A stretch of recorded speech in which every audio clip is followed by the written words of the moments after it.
I'm here with Tom, who's a finance student running for Activities Officer. Tom, do you want to tell us a bit about your manifesto? Yeah, great. So I have a couple of main points: involved, informed, inspired, and they're really to get people very engaged in the activities at Lancaster University. So first, involved, we want to outreach to as many students as possible and to find what their niche is, and we would love to get them involved in sport if that's their passion, if it's media or if it's societies. And then we've got informed. We would love for the 60th anniversary of Races to be a huge celebration and for all the campus to engage in what will be a very special event, and also just generally supporting societies. So a lot of charitable events are done by societies and they're not overly well heard of. So I would love for them to be more informed, so more students can engage and help support those who are less well off and less able to finance their problems, and then also inspire. We really want to, once again, engage people, and I specifically on my LinkedIn Linktree, I have a bit on Women's Plus in sport and how I would love to engage them in that, but also just to be passionate about being at Lancaster Uni, to want people to come to this uni, and just to engage in all the activities that we've got going on. So if we start off with getting people involved in student activities at Lancaster, what do you think are the best ways of going about doing that? Yeah, so Freshers' Fair is a huge event, and I feel like it can be quite overwhelming, especially for those who don't really know what they want. I came in knowing I wanted to join the Christian Union and wanted to join rugby, and I was so passionate about that, and I'm quite an extroverted person, so it's very easy for me to go. But for someone who's quite shy and speaking to new people, it might be quite difficult. So I guess an idea would be to have a plan of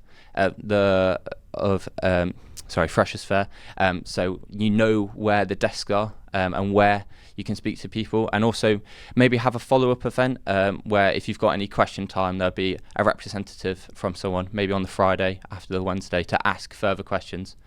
Furthermore, with the Women's Plus in sport, I feel like we have restricted women so much in our society by our general norms and approaches to how we get engaged women in sport. And especially regarding dropout rates, there was a study in 2022 where it said over 1 million girls drop out of sport at the time of secondary school, and that could be for many reasons. And one of that being that's kind of the age where you split boys and girls specifically due to puberty and those differences. But I would also love for there to be no restrictions or limitations for people to want to... if they want to get involved, and I don't want that to be restricted, and I want that to be inclusion across all societies. And if we talk about the financial barrier to accessing activities as well, we've got the Access Fund. Are you satisfied with how that works at the moment and the opportunities that gives to people, or would you like to see it expanded? Yeah, so the Access Fund is really, I think, important. We want people to engage in sport, and they're not financially able to do that, then I guess we would want to support them in that. The challenge is, obviously, the uni has a budget, and if there's not enough students for coming to uni, the budget is obviously going to be lower. So this year, I think the pledges that were applied was about 18,000, and we can only really grant athletes 2,500. And I feel like if we have students involved in uni, they are far less likely to A, drop out, but B, stick through and engage with all of the societies. There was a study by MIT also that said students are 3 times more likely to drop out of university if they engage in no co-curricular activities. So I guess engagement, we want to represent Lancaster Uni as a very good place for activities and societies where they can flourish. So people are coming here beyond their course and have areas outside of their course to have a welcoming community and environment. And I guess supporting them, you've got to say early to Lancaster Uni. This year the budget came out very late. Our coaching contract came out very late, and we didn't realise there was unfortunately a lot of cuts because of that. So I guess saying to Lancaster Uni, look, if we don't represent ourselves well, if we don't have the broader engagement from degrees and societies of people entering, then those who are financially well off are worse affected than those who are well off. So I really like to engage more students in why we can be at Lancaster Uni. Now, it's hard to talk about activities without talking about the Wednesday afternoons problem. So some progress has been made at long last this year with BUCS athletes will now have the priority when transferring out of classes on Wednesday afternoon if another one's available. Now that's a reform which has taken years to get to this point. Are you satisfied with where it is now, or would you like to see the access to Wednesday afternoons for extracurriculars expanded further? And if so, how would you go about that? Yeah, it's a challenging overlap with, I guess, the education officer. I guess that would be probably on their radar as well. I've been affected by sport and lectures many times, and thankfully Jack this year sent out something with a form saying if you've missed these lectures and this module, applying for some form of exceptional circumstances, and I think that's great, a great step. I guess having figures of how many students are affected by that would be really useful, and I'm not overly sure in a way how we could do that other than just signing a petition, but I think that would be further work with, I guess, the education officer and how to bring that cause about. And yeah, I think it would be great if there would be Wednesday afternoons free, but obviously it may not be facilitated with all the space that we have with lecture halls and labs, so room for improvement but not a definite change. In terms of pushing for that improvement as well, do you think when it comes to negotiations with the university, a better strategy is to go in with big demands and try and get a bit of progress, or to come in with a sort of a pragmatic compromise demand and see if you can just push the university all the way over to that, do you think? Yeah, well, as you said earlier, there's been problems with it for years, so I guess maybe reviewing what the approaches were in previous years and seeing which ones was more successful. Personally, I went in those conversations, so I guess having a lot of information beforehand and then pushing the agenda would be really useful. So yeah, a pragmatic approach or a soft, gentle approach could be either just as effective. Mm-hmm. Now, activities officer, it's only the second year that there've been elections for this role, and it's a bit of a big job because it combines what was previously two roles, sports and societies and media. So I think quite inevitably every candidate will have a bit more strength on one side or the other, but do you think that you're quite a well-rounded person to take on the responsibility of managing both student sports and student societies and media? Yeah, I think it's... I would say I do have a limitation with my media knowledge and outreach to those students and exec currently. I would love to expand that over the coming weeks as we go through campaigning period. But also, if I were to get to do the job, there's a period at the start of the job where you have 2-3 months of training, and I guess I really would want to focus on my weaknesses in those areas. So I guess that would be being used. We have Sports Society, Roses Society, and Activity Society, I believe. And I guess a key phrase that was used was, are they fit for purpose? And continuing on that, I think I have a great outreach to sports societies, being chairman of Men's Rugby Union, and improving relationships between many societies this year by a well-supported exec, which I'm very thankful of. I really feel like I'm well diverse in those areas. Also being the prayer team leader for the CU, taking people through prayer and the Bible at 8 a.m. on a Friday morning at a small group, so normally between 10 to 20. I have those skills where I can engage people in those deep and meaningful conversations and in important meetings, but also to a wider range of athletes with my rugby club, which has about 100 people. So I think I would be needing training for elsewhere, but I will also say I'm pretty fit for the role. And the commitment to waking up to do something at 8 a.m. in the morning every week, which is a bit more than I can commit to sometimes. So that's certainly a feat. Now, when it comes to communications across lots of different roles, I've seen lots of candidates who've had frustrations or limitations with how communication works between the SU and the students. Yeah. Are you pleased with how it's going at the moment, or are there things that you'd like to see changed? So my communication with LUSU is very straightforward. I normally just drop one of them a message and say, hey, is there anything that you are wanting to chat to me about, or could I chat to you? And relatively, they're pretty good at responding. I sometimes have to push on an email too, but I don't personally know that for the rest of societies. I guess if you've got issues, you should bring them forward, and if they're not being dealt with well, then there needs to be a change for that.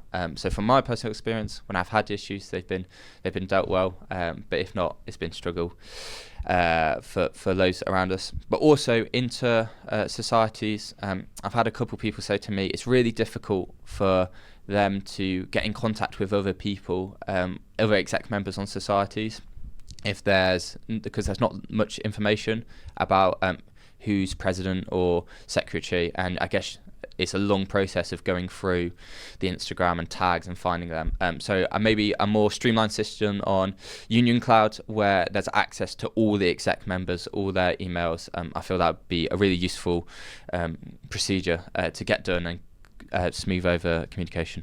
And in terms of social media outreach as well, which you've mentioned in your manifesto, are you satisfied with how the SU is proactively communicating with students at the moment, or is that something you'd like to see improve? Yeah, it's difficult to engage with students if they don't engage back. So there's weekly emails that I get sent into my inbox, and sometimes they're very interesting, and other times I've got other stuff going on. So I guess it's trying to get the right balance of, okay, who do we want to engage with? How can we engage with them? And then are they going to engage back? So I guess it's a multi-step process. I guess with student media, I would love for it to expand and help support in any ways they would. I would obviously need to ask you guys how that would be done, because I do have a lack of knowledge. But yeah, I would love to learn more about it and see, once again, is the processes that we're going through fit for purpose. And do you think as well there are different channels which the SU could be using to communicate with students?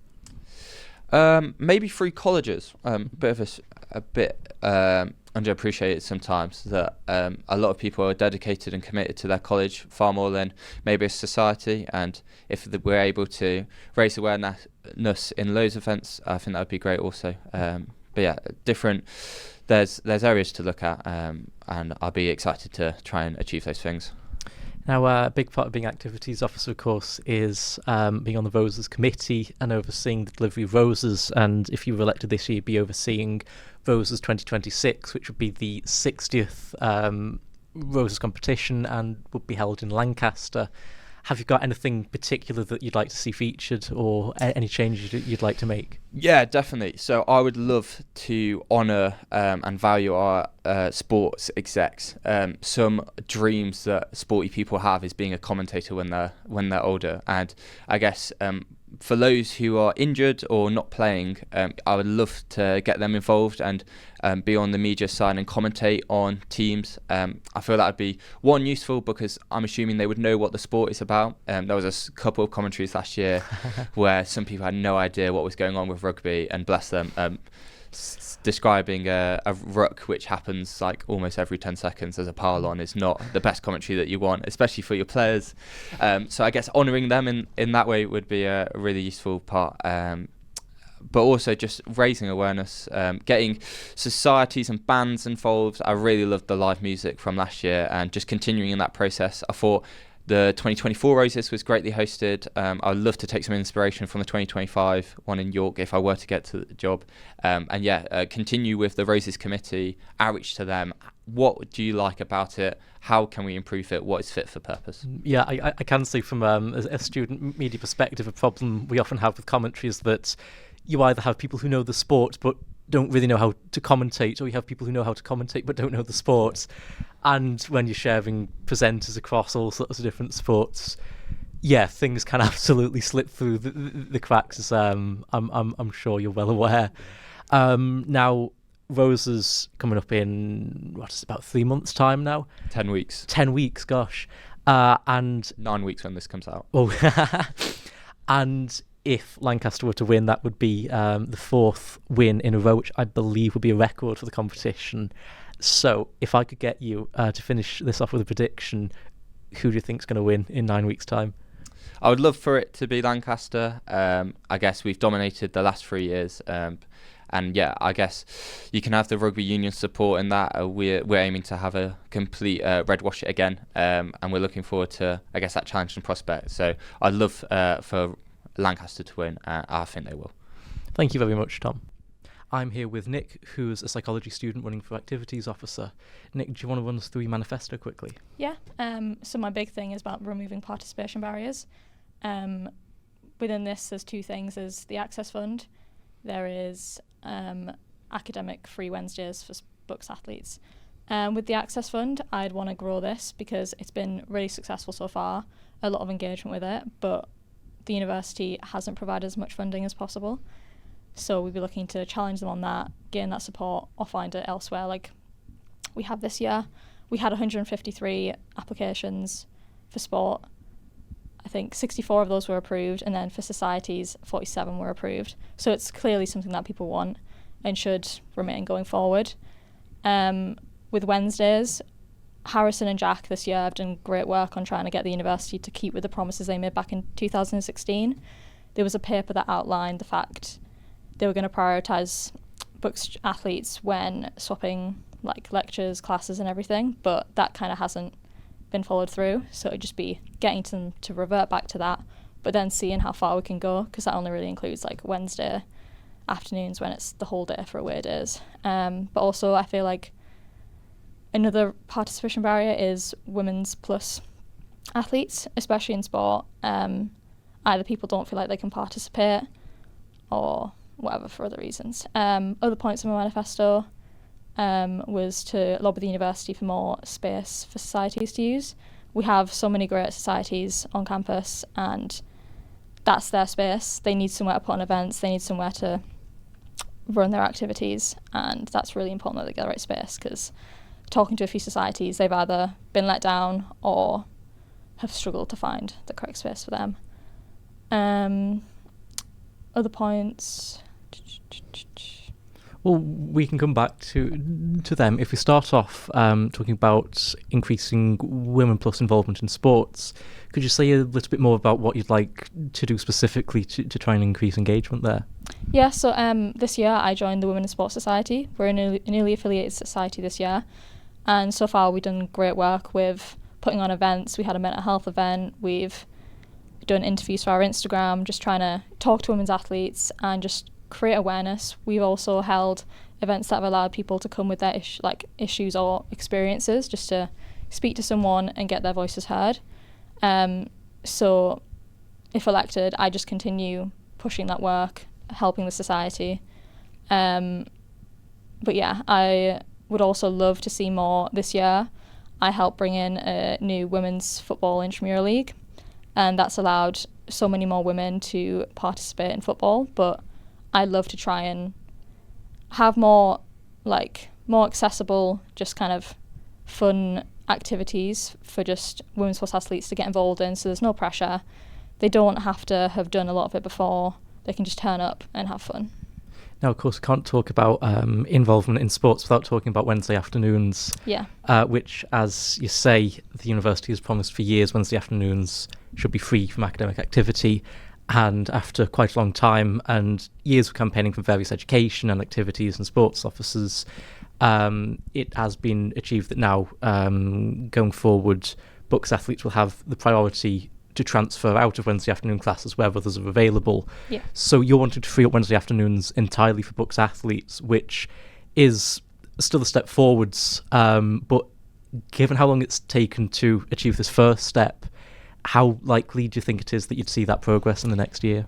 It's a difficult one. In the next year, it's not all going to be perfect. It's probably not going to have changed that much, but kind of just increasing awareness of it, getting more students talking about it, us pressuring the uni more with it, that'll go a long way, because I feel like it's talked about a lot, but it's a difficult thing because at the end of the day, people come to university for their degree. The sport is kind of seen as the extra thing, but I think it's a massive part of it and kind of goes alongside. But yeah, it's difficult because you ideally want the whole day free, but that's a lot of moving around with timetabling services and all of that. But making students more aware of what they can and can't do in terms of asking to move things, and also making staff aware of this. I feel like it's kind of an unspoken thing where students will just give up university time to play sport, which is sad. Now, across the various activities officer candidates, most of them have mentioned something about Wednesday afternoons or Wednesdays as a whole in their manifesto, but you're all promising sort of slightly different amounts, ranging from Wednesday afternoon for books athletes to Wednesday afternoons for all students to all Wednesdays for all students. Do you think that it's best to approach negotiations with the university with a big goal in mind and try and kind of get a little bit of progress in there, or is it better to go with a pragmatic demand and hope that works? What's your negotiation strategy effectively?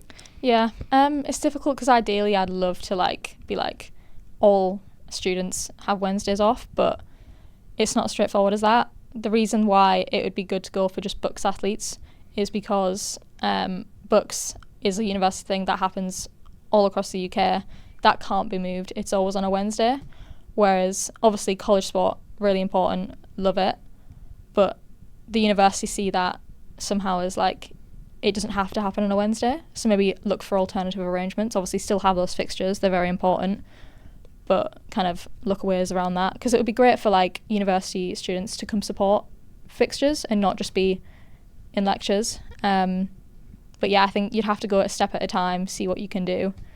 But definitely just increase awareness around it. Now, if we move on to societies, of course, it's only the second election with the activities officer role, and it's quite a broad one in that it's encompassing all of student sports and student societies, and I think I'd be correct in thinking your experience is a bit more on the sports side of things. So what do you really have in store for societies? What have you been doing there to reach out to societies' people and kind of hear their concerns? Yeah, I definitely do have more of a sport background. That's where my exec roles have mainly been. But this year I have joined an exec position on a society. So I have gained some insight into what it means to be a society, the kind of support that you get working with the societies team instead of just the sports team. But yeah, I'd just be looking to reach out and talk to as many societies as possible, learn about their activity, because there's so many societies and they're so different in what they offer. And I just love to speak to as many people, learn as much, get involved. A few weeks ago I watched the LU Dance annual showcase they put on, and it was great. And I just love to use the Instagram more and kind of share more of these events and just grow it as much as possible. But I would have a lot to learn still. Mm-hmm. Now, when it comes to societies, as you say, a big thing is space on campus and space utilisation. And there's all sorts of difficulties in booking rooms with you can't book them during lecture hours in the week, and a lot of the rooms are taken. What would be your approach to making sure that there's more space for societies on campus? Yeah, essentially I just look into what space is currently being used, how it's been used effectively. Because I walk by lecture theatres all the time during the day, and a lot of them are empty and they're not being used, but societies can't book spaces. So it would just be a matter of looking at what's been used, asking societies what they need more of, and going from there, collecting the information and then putting it to use. Now, one thing which can potentially be a bit of a problem is where you have a lot of the good rooms or the bigger rooms, they can get booked up by societies pretty much straight away for the whole term or even the whole year sometimes. Do you think that that's a fair way of booking things to make sure that big societies get access to the big spaces, or do you think that that can make it more difficult for new and smaller societies to have room on campus? Yeah, it's a difficult matter because obviously you want societies to all have a fair share of space. But I understand maybe the bigger societies, especially the ones that do require those bigger rooms all the time throughout the year. It's not their fault that they have to book that space because there's nowhere else for them to go.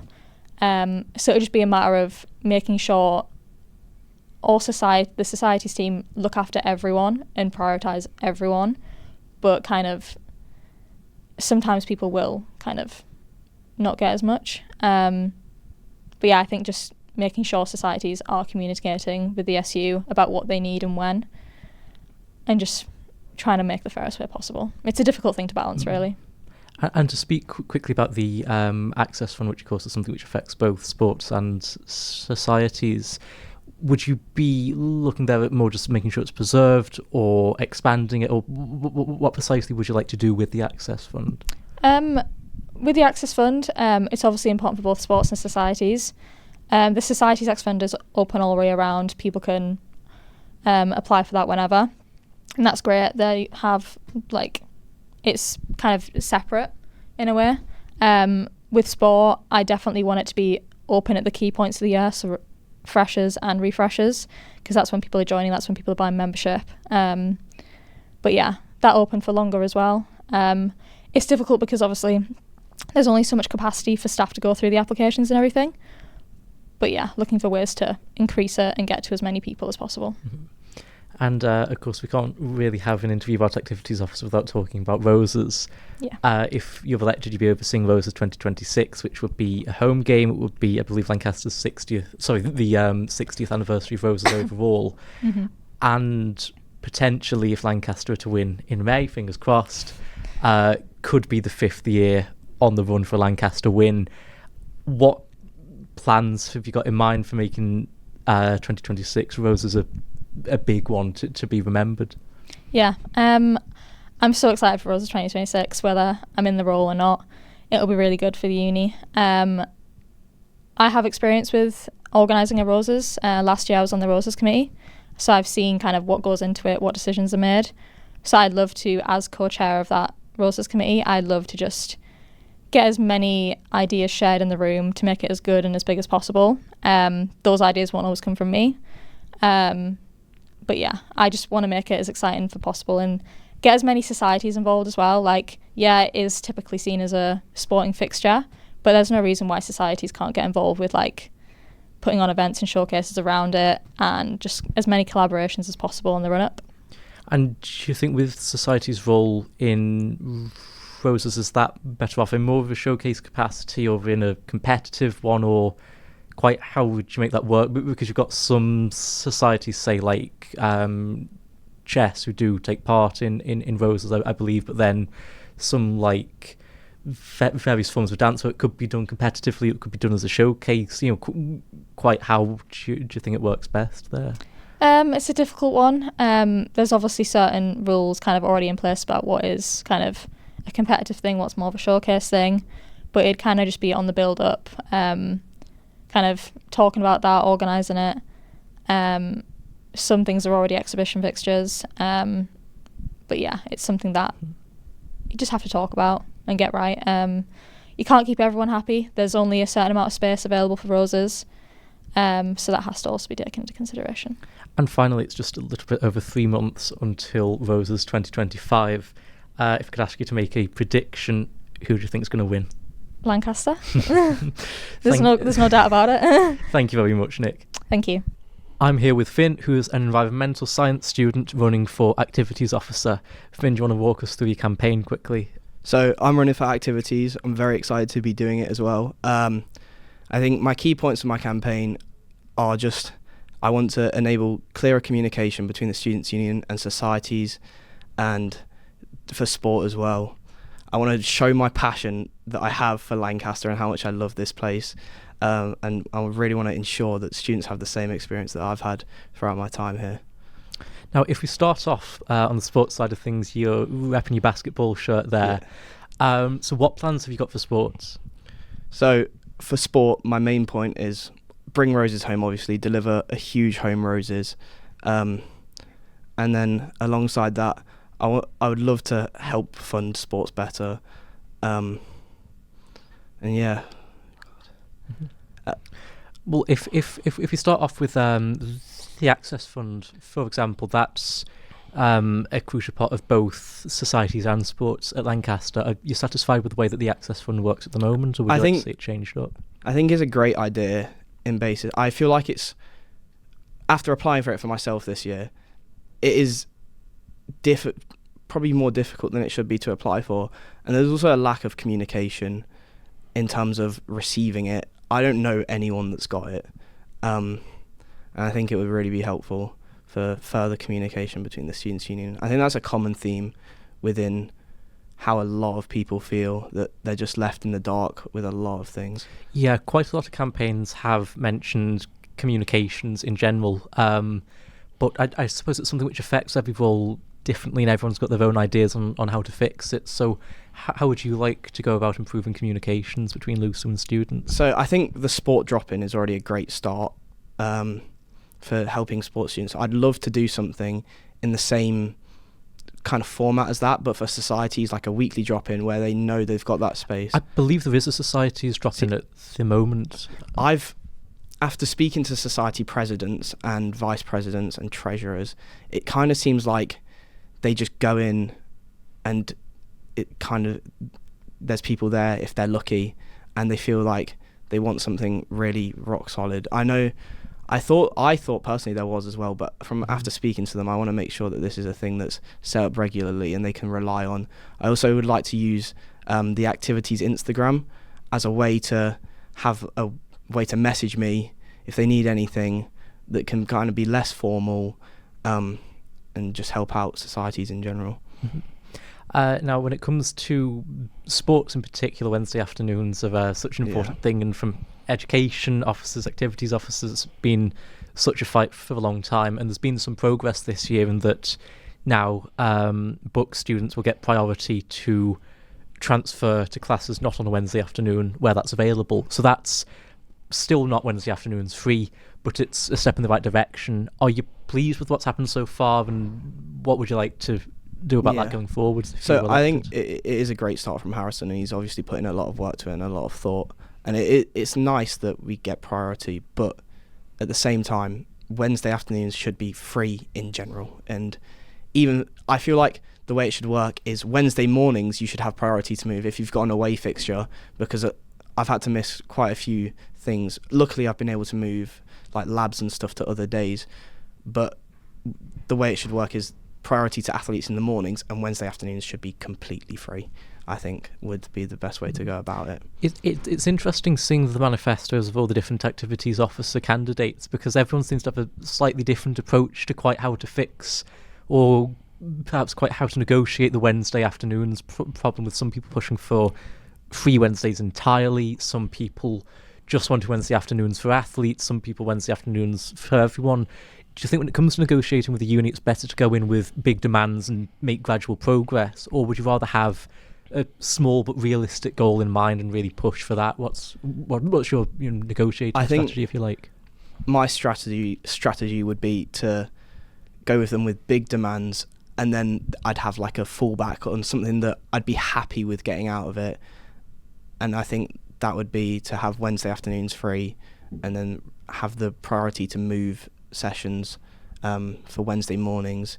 And I think ideally it'd be great for all students to have Wednesday afternoons free, but I'd be able to fall back on just having let athletes have Wednesday afternoons free, because I do understand it is difficult for timetabling to make the most of everything, but at the end of the day, student sport is one of the key parts of student life, and it is such an important thing for student experience.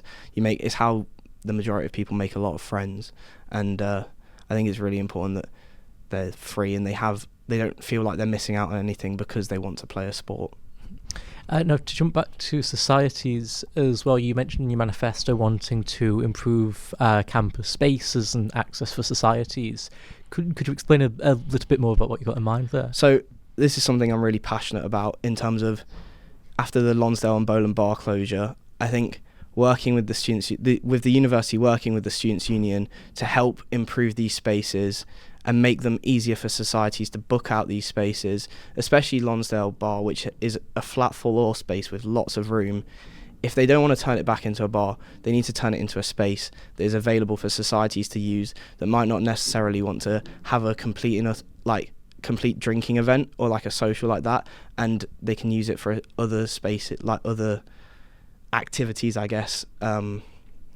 And along with Bowland Bar as well, it's a good space in the centre of campus that shouldn't be left out empty. These spaces should be available and be made use of to improve student experience. Now, when you're talking about Lonsdale Bar in particular, you've got a certain expertise there, being the president of Lonsdale JCR at the moment. So have you got particular activities in mind? I mean, have you been speaking to the SCR or the plans in motion? Do you know anything more at the moment about what could happen with those spaces, or is everything still a possibility? So at the minute, everything's a bit up in the air. I obviously have ideas of what I want to do with the space. The SCR have thought about potentially turning it into a gym, but I think it would be better left as an open space, and definitely consulting students first and not letting people who don't really know what students want decide on a student space. And would you be keen to keep that as a college-centred student space? Do you think, or more of a general student space for any sort of society or sports team to use? I think with it already being in Lonsdale, that it is already associated with the college. So to get the maximum use out of it, I really don't mind it being a general student space. I think that's probably the best way it would benefit the most amount of people, and it would get the most use. And so I think for general sports and societies, it can be used really effectively.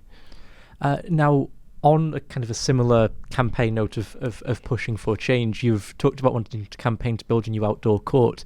For someone such as myself who's not particularly sporty, could you explain exactly what that is and what the significance of that is? So after it was lost, after the new engineering building was built, a lot of the older people in the society I've spoke to feel like it's a real loss that we lost an outdoor basketball court. Now, I appreciate that not everyone plays basketball. So my idea for an outdoor court would be like a multi-use court with like cricket stumps, a football goal, basketball hoops, a space where people can go if they don't want to do work. They've got like 2-3 hours between a lecture, because I feel like campus really lacks that. There's a lack of free things to do that isn't academic related, and I think an outdoor court is just a nice way to unwind for people to unwind and spend some time outdoors with their friends. Do you think that'd be best placed in the middle of campus, or off with the other outdoor courts near the entrance to campus? I think by the looks of it, there's enough space for them to rebuild it right where the engineering building is. There was talks in the past of building one in County Square as well. It did look like it was going somewhere at the start of, like, in the middle of my first year. It's kind of died down now, and it's kind of seemed to be forgotten about, but it's something I'd love to bring back to kind of importance, because it's something that I think is really needed on campus. There's a lack of space other than the netball courts and tennis courts, but like just somewhere like casual where you can go and play casual sport with your friends just to unwind between classes. So instead of being a place for societies to book, it's more just a recreational space, bit like you get on like back in secondary school or something. Kind of like a park almost. Yeah. A bit of a community space. There is already enough space on campus to book, like bookable spaces, but we don't have anything where you can just turn up and play whenever you feel like it. So I think it'd be now, in your sports section of your manifesto as well, you've talked about college rivals, and that I think sometimes can get a little bit overshadowed by roses because they can both be a bit close together, but of course it's a key part of the university's identity, its collegiate system, and the rivalry between the different colleges. What would you like to change about the way that rivals work, the way that it's promoted? So I think, first of all, just the lack of promotion in general is shocking, to say the least. It's the colleges promoting it. I think they're all at different times throughout the year, which doesn't help. Certain colleges want them in term 2, term 3. I think, first of all, having them all at the same time, as it's something I'm really passionate about. I'm very patriotic about my college. It's something that I would love to see pushed further and have them all at the same time. So it's a big kind of like festival type of weekend, something people really look forward to. I'd love to increase funding for it and be able to help. But again, I'm not fully aware of SU finances and what's available. But again, it is something I would campaign for whilst in the SU. For further funding for college rivals. I think it's a really important part of Lancaster and something people should really be excited about. Of course, we can't talk about rivals without talking about Roses. Yeah. Now, if you're elected, you'd be overseeing Roses 2026, which would be here in Lancaster, and it would also be the 60th Roses competition. Have you got any particular plans or anything that you'd like to see for the occasion? So obviously, first things first, I'd love to bring it home for hopefully the 5th year in a row. Fingers after crossed. we hopefully win we're definitely going to win this year in Do New you York. think? To be honest, I think Jack did a great job of it last year at home. I loved the opening ceremony with volleyball, and basketball was the opening ceremony this year, which I'm very excited about. But I think with the opening ceremony and maybe closing ceremony as well, having them, I think opening ceremony as a ticketed event is a good idea. Allows for further funding and investment into that. But I think the closing ceremony also as a ticketed event, having a real big part of it, having we had the trophy presentation outside on the stage, which I think was good. Yeah, I recall I was there behind one of the cameras. I think as Jack got the trophy and sprayed the champagne everywhere. And then there was the trophy presentation later in Sugar that night as well, which was great. But again, making the closing ceremony a bigger deal when we inevitably win, definitely have something in place for an exciting closing ceremony. Well, yeah, that's been sort of one of my questions to the activities candidates is when I got down for everybody. You're confident that we'll be making it historic, 4 years on the run at York this year? Yeah. And then definitely a 5th. If I get this role, will for sure be a 5th. Is that a guarantee, that a promise? It will be. Now, is there anything at Roses that you'd like to see in terms of societies? We had some society showcases, we've had some in the past. Would you like to see that expanded at all, or societies play a bit of a different role in the competition? What would you like to see? I think definitely expansion for societies is great. I feel like they're often neglected in something like Roses, which is primarily a sport event, but societies definitely have a place in the weekend, and I believe there was debating and things like that, but society showcases are definitely something that should be promoted further, and potentially have them around the sports centre as well, which could be, I guess, better for, give them more like bit more football, publicity, that's the word I'm looking for. Because especially if they're up on main campus, no one's really going up there during Roses. Yeah, especially here because it's up a massive it's hill such a and trek, that. Yeah. I think some society showcases around the sports centre could be great. Like, you've got the space out the back in the car park, like on the walk. I remember watching lacrosse last year. On the walk down to the lacrosse pitches, there's just nothing, and it's definitely room for societies to showcase what they've got, and that is something I would meet with society presidents beforehand to see what they wanted. And I think this is one thing that, as activities officer, I just want to listen to people, because I don't know everything. Me personally, I'm not in any societies other than basketball. I don't know how societies work. I've tried my best to speak to all my friends that are on society exec before this campaign, but it's something I'd love to continue further if I get the role, to just listen to people and understand how they feel about everything and how I can move forward with that. Because I think quite inevitably with the nature of the activities officer role, you tend to end up with having more sports experience or more societies experience, and it's a difficult one. But do you think you've got the skills to really be equipped to handle both sports, which is more in your wheelhouse, and societies, which I suppose is you've just not quite got the same experience there, I suppose. Obviously, with all my experience and knowledge with what happens with sport, is something that obviously I put a lot of effort into, and it's what I'm really passionate about. But that's why, as activities officer, I would definitely put the majority of my effort, especially at the start of my term, talking to societies and focusing on gaining as much knowledge as possible about how societies work. And I do that by talking to presidents, working with the societies team in the SU, in understanding what I can best do to help as many people as possible. Thank you very much, Finn. Thank you. I'm here with Emily, who's a natural sciences student running for activities officer. Emily, do you want to walk us through your manifesto quickly? Yeah. Hi, I'm Emily. I'm a third year natural science student, as Josie just said.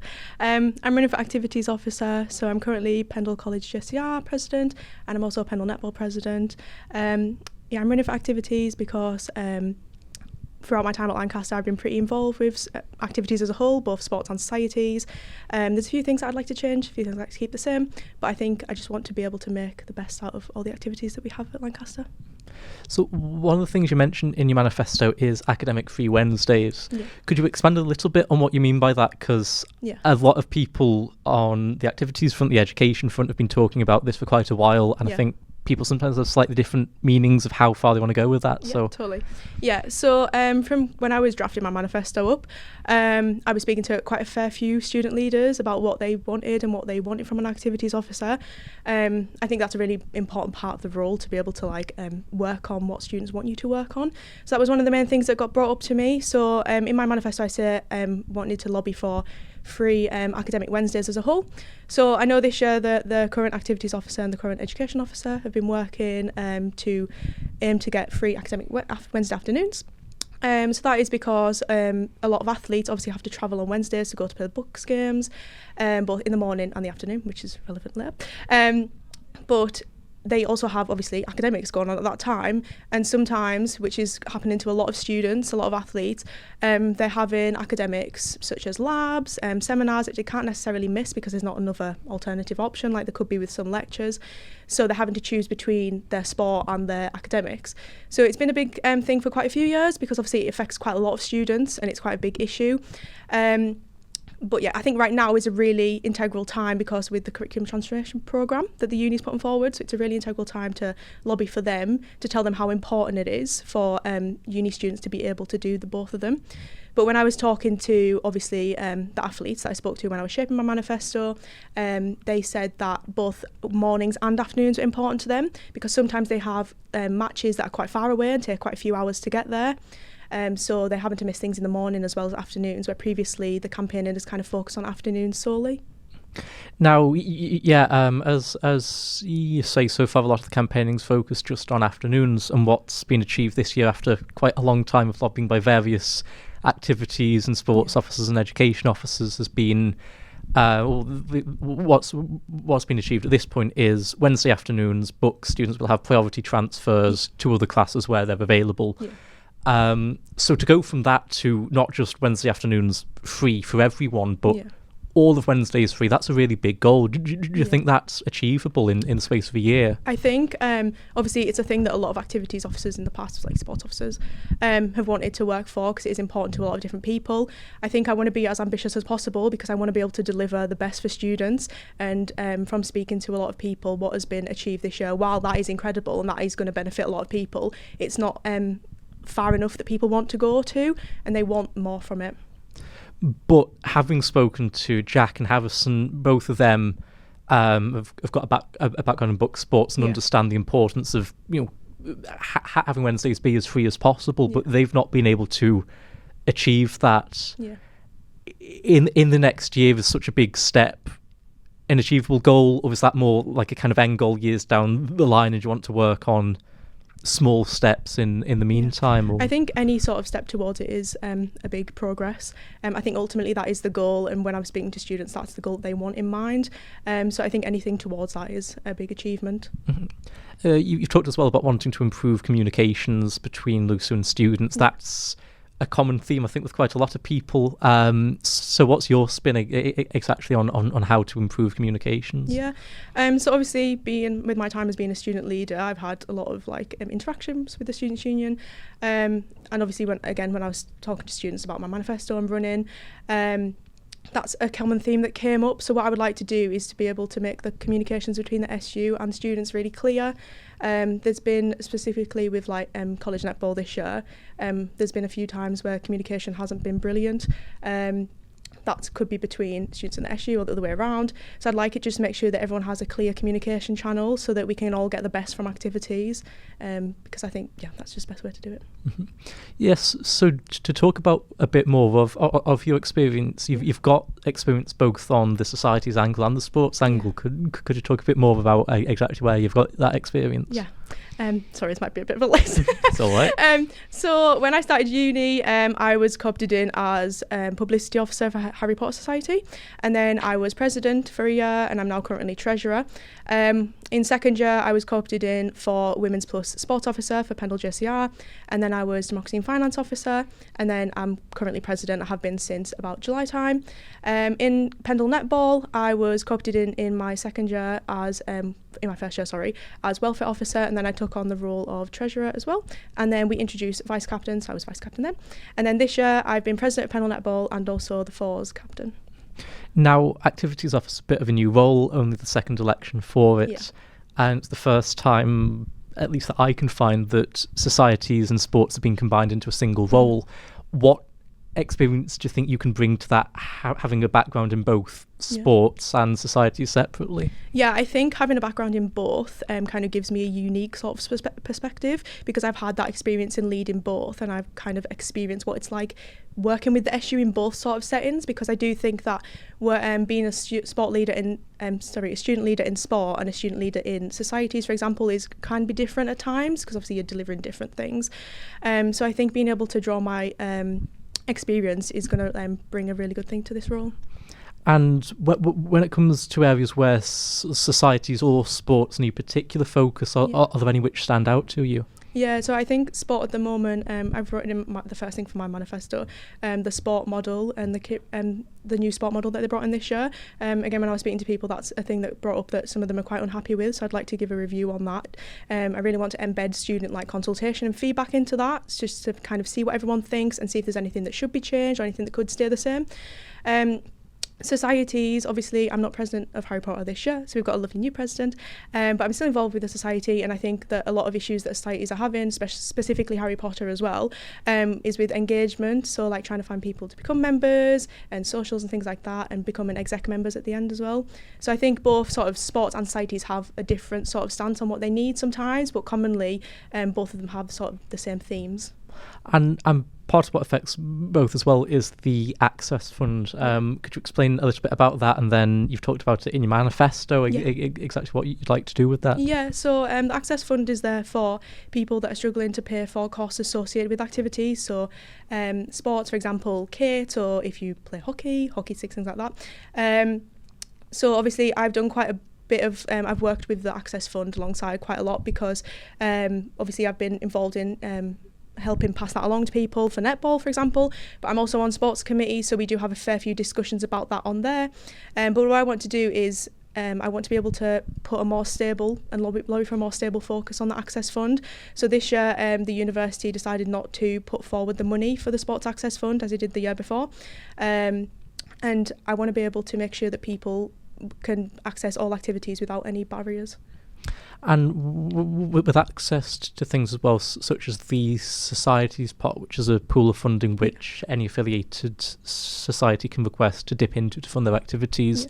Are you satisfied with the way that works and the amount that's available for societies at the moment? Is there anything you'd want to change there?